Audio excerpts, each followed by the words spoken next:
So this is not going to be my typical vlog where I bring the camera along on a hike and kind of show the behind the scenes of an image that I took. This is more going to be the story about an image that I took following the massive forest fires in the Smoky Mountains. Now, I believe this made national news. Back in November 2016, there was a massive fire that burned through the Smokies and into Gatlinburg, did a lot of damage. I think it actually killed 14 people as well. So this is going to be the story about how I recently took an image following that fire. So if you've been watching the channel for a bit, you'll remember that I took a backpacking trip toward the end of November in the Smokies where I said this. Another real bummer about this is campfires are banned in the Smokies right now.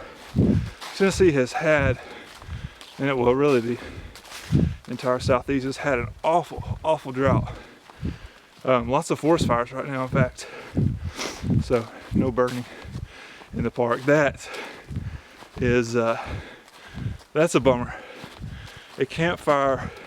Now, heading into that trip, I knew that there was a burning ban in the Smokies. The southeast had been under a severe drought. There were towns that went up to, I think, 2 months without seeing a drop of rain. And for us, that is a significant period of time. It was really dry. That time of the year is a really low humidity as well. So there were, the conditions were really good for a fire to occur. And actually, as I was packing up for that trip, so I went backpacking on November 26th. On November 23rd is when the fire actually started. And I remember hearing that there was a forest fire in the Smokies. And honestly, I didn't think too much of it. Reports were that it was small. It wasn't even close in the park where I was going to be. And quite honestly, you hear stories about forest fires around the area, small forest fires all the time. So I didn't really pay much attention to it. I was bummed that I couldn't have my own fire because it was so cold. That ended up being, I think, the coldest night, one of the coldest nights we had all year because we ended up having a mild winter. So, like I said, that was on a Saturday, the 26th. The fire had been burning for a few days.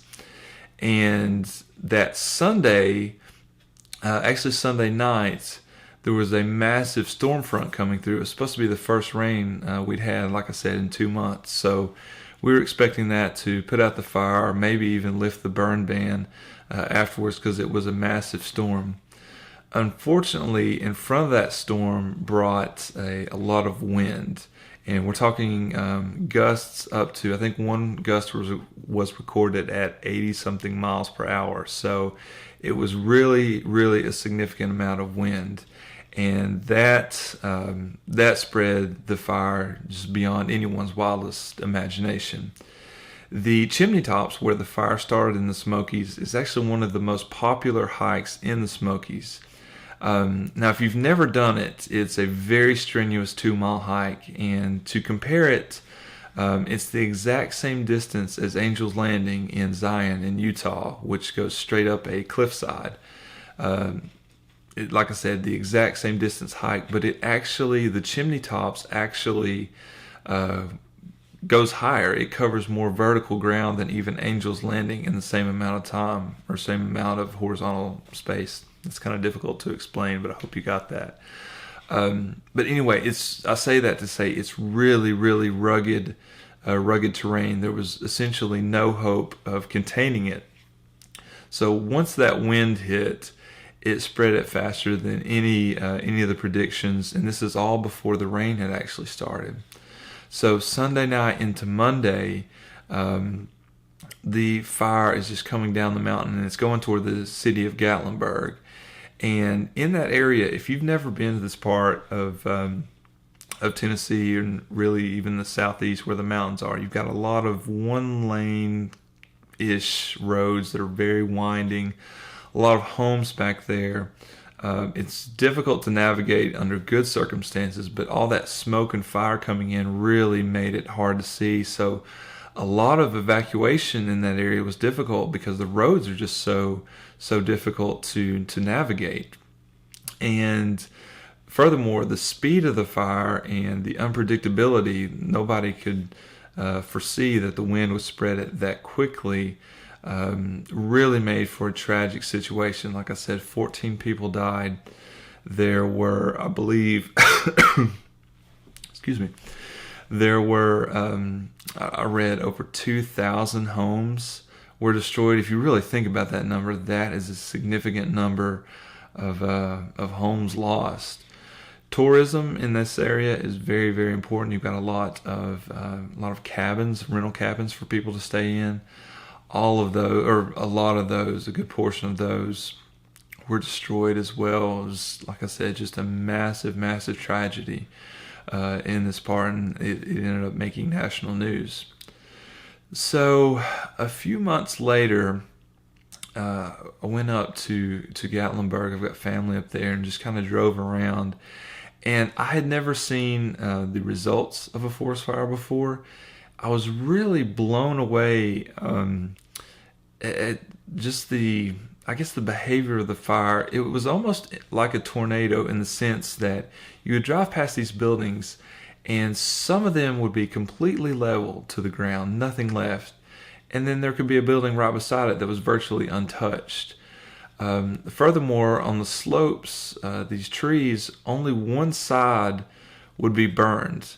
The bark on one side of the tree would be burned. The other side would be virtually untouched.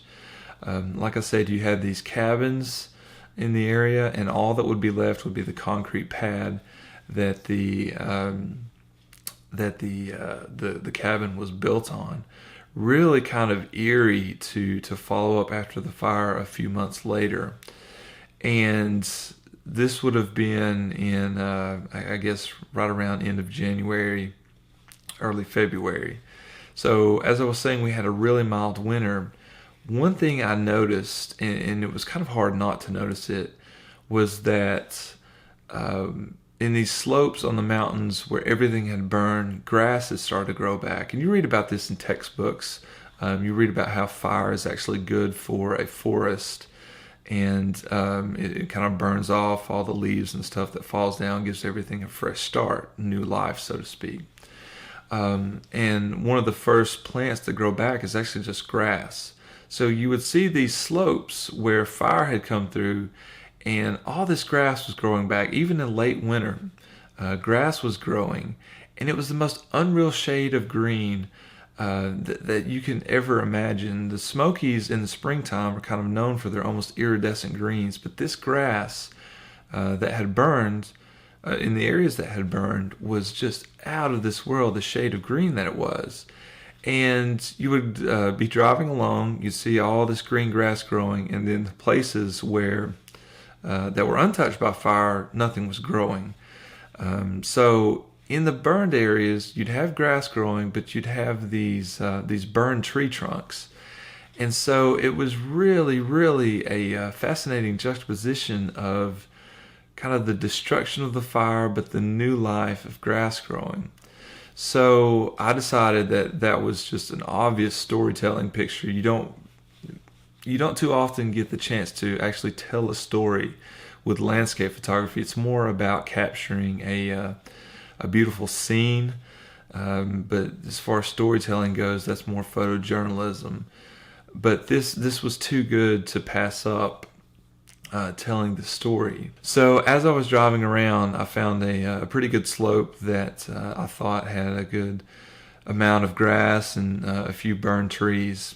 And the reason I didn't take my camera with me is because it was actually a pretty boring hike. I hiked maybe a half a mile along the road, and then the picture itself was not more than 50 feet off the road, so not really good video opportunities there. But ended up taking the shot. It was a bit difficult as far as a few technical details because it was so close to the road.